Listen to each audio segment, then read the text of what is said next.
Hi everyone, welcome back to Newfoundland Gardener. I'm just planted the potatoes that I had cut. I'm cutting another bag harvest go that I purchased up Springdale Junction, folks.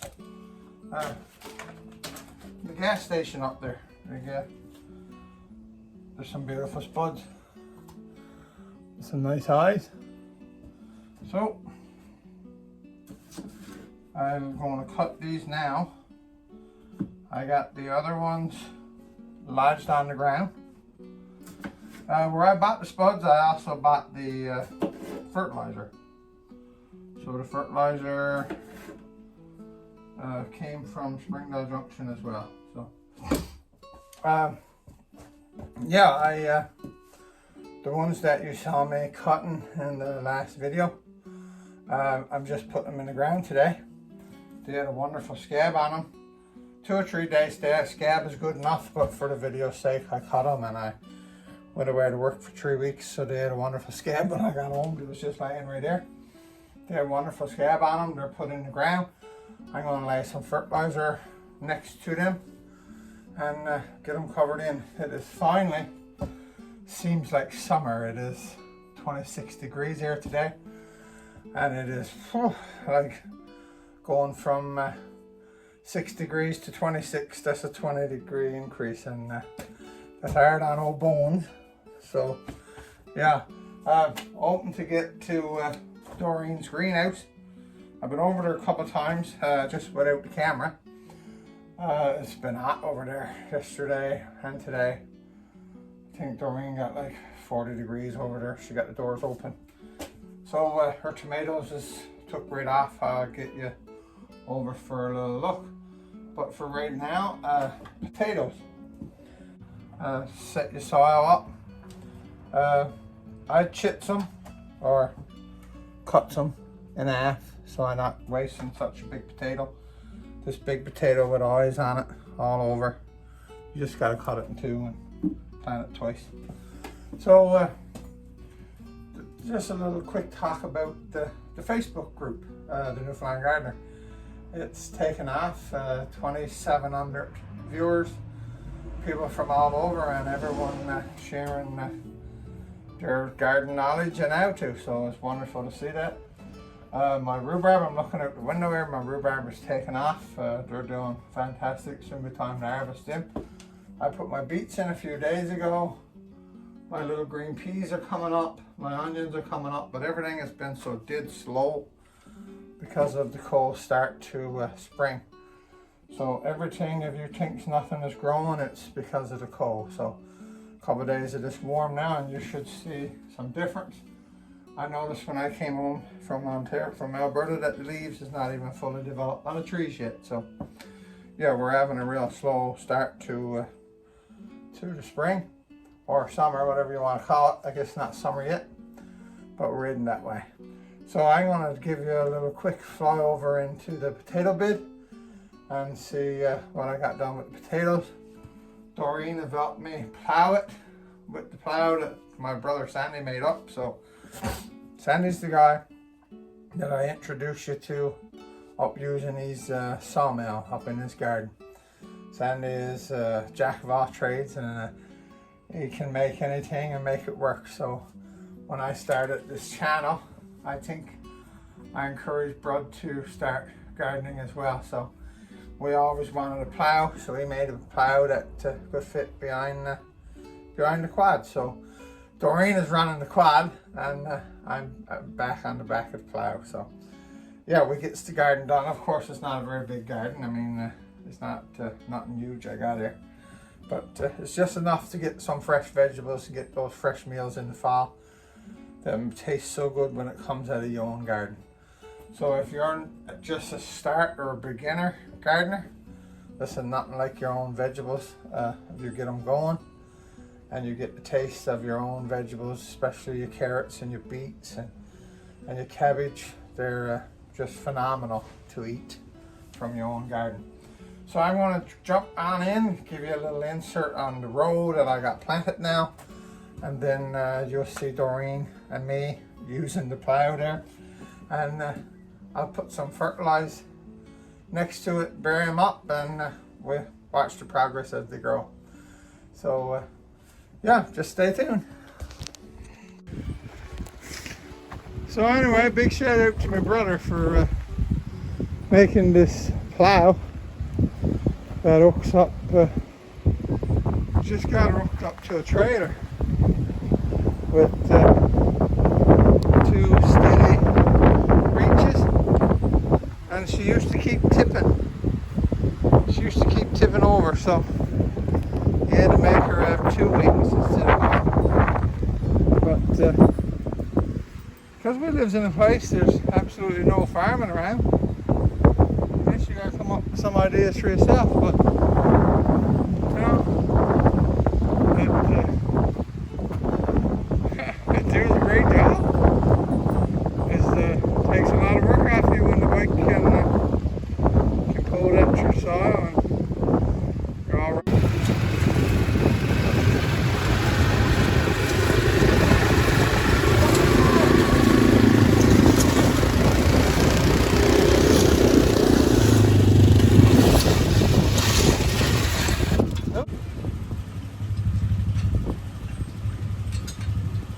Hey, Jenny, run.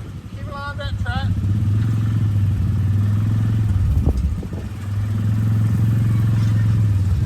Yep, come on.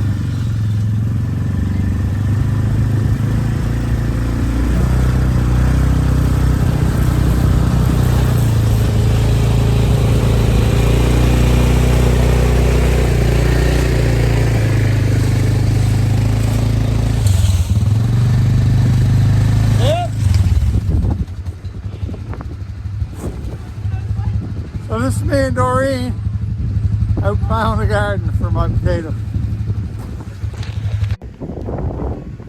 So like I said, this is the ones I chitted when I flew to where I went to Alberta.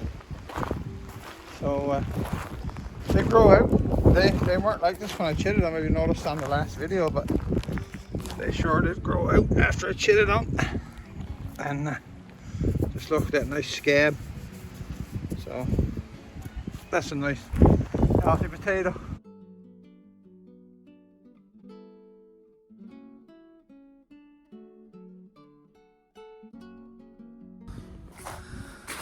So the potatoes I cut yesterday, they got a nice little overnight scab on them, and they got some nice little eyes.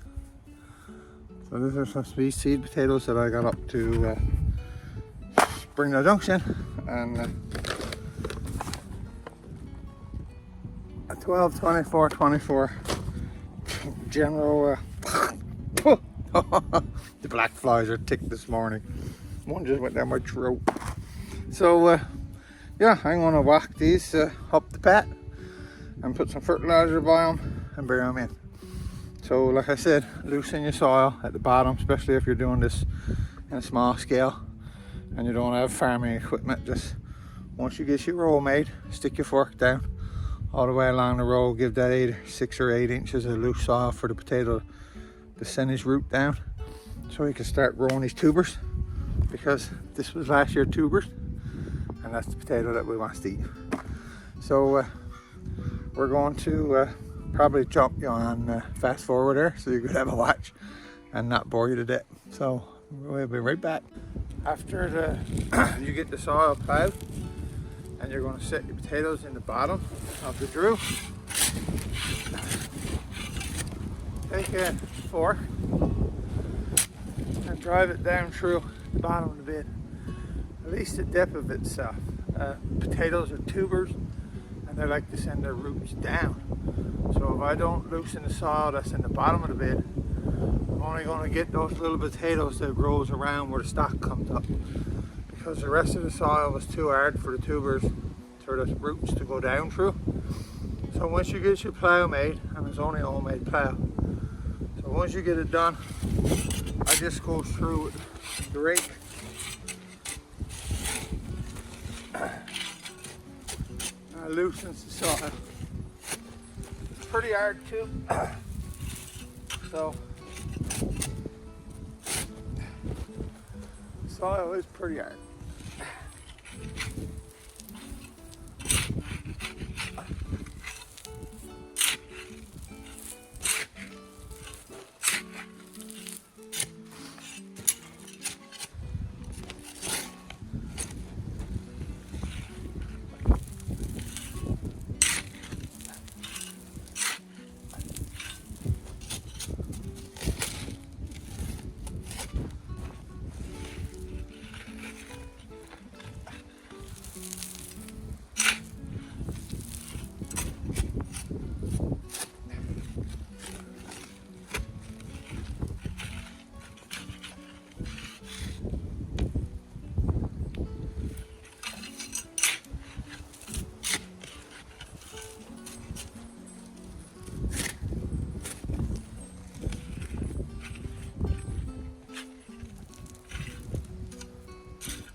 I picked hundreds of rocks out of this last year.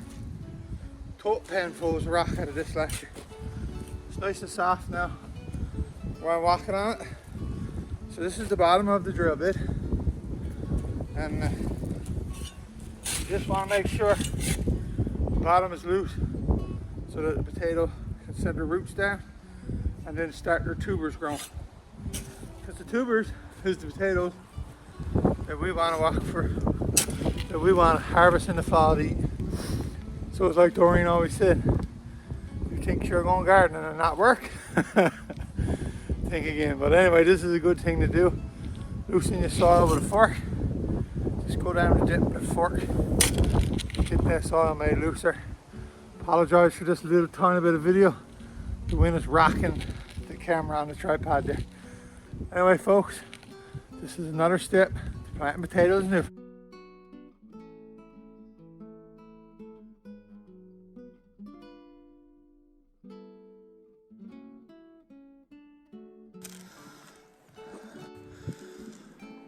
So yeah, you lay down your spud and the 12-12 German fertilizer. I was just using a handful, throwing it down beside the potato. So give them a berry up. These potatoes are going to set root and establish themselves in the ground first. Then they're going to poke up. When they poke up and you see 4 leaves, heel them. What I mean by healing them is bring soil in on them. They'll grow up again for 4 more leaves, heal them again, and that'll be a second time healing them. And the third time you do it is after 4 or 6 more leaves, probably in a month and a half's time, halfway through the growth season. Make sure that you get the ones that's the tubers that started close to the top of the surface, so that you don't get green potatoes. Some people grow and get green spuds is because they got no soil over the top of them. So we own the last time. These are pretty good feeders. You probably, this fertilizer lives in Newfoundland, so I'm gonna probably try to get some capelin and put on the top of the soil, let that stuff turn it into fish meal, make some kelp tea, get it thrown on the soil too. So potatoes, one of the greatest mainstays, and if you grow them in your own garden, the taste is unbelievable. So we'll see you in a little bit. So there you have it folks, you followed us for 2 days into the little potato garden that I got. So I'll keep you abreast of what's happening with the potatoes throughout the summer. I got over Doreen's yesterday, done a little bit of video in the greenhouse with her. I know everyone's looking forward to seeing Sis and her tomatoes back on the update on them. So I'll get that done just in a couple of days time. So yeah, the YouTube channel, well, miraculously is showing up a little bit. We get 100 views, 157 views like that on the videos. Feel free to leave a comment. Facebook group is doing awesome, and Doreen likes growing different things. So she likes growing stuff that's unique. So if you into growing yourself and you got a flower, Doreen is a flower person, by the way. If you got a flower that you growed and you really likes the look of your flower, you can send one up to Newfoundland. Doreen would certainly put one in her greenhouse and give it a try.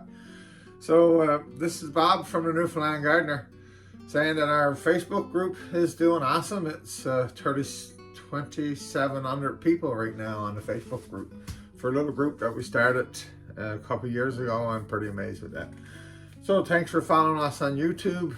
Do a share, thumbs up, and ring that notification bell if you want to see upcoming videos. I try to do a video every week, but sometimes it's not easy to get them all up when you're busy with life and everything else. So from Bob and the Newfoundland Gardener, let's keep growing on the rock. Everyone have a great one.